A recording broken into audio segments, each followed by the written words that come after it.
When George was 35, he bought a small plane and learned to fly it.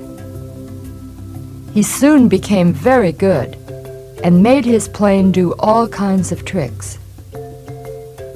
George had a friend. His name was Mark. One day, George offered to take Mark up in his plane. Mark thought, "I've traveled in a big plane several times, but I've never been in a small one, so I'll go."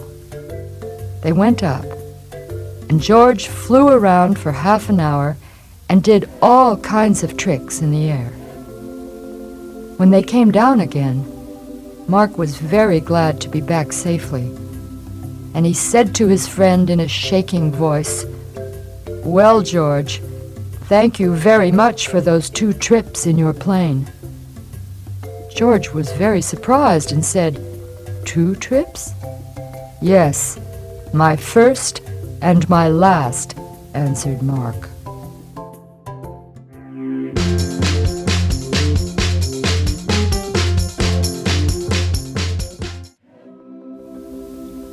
One. What did George learn to do when he was 35? 2. Who went up with him in his small plane? 3. What did George do while they were in the air?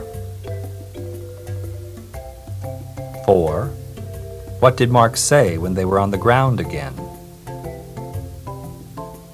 5. What did George say then? 6. What did Mark answer?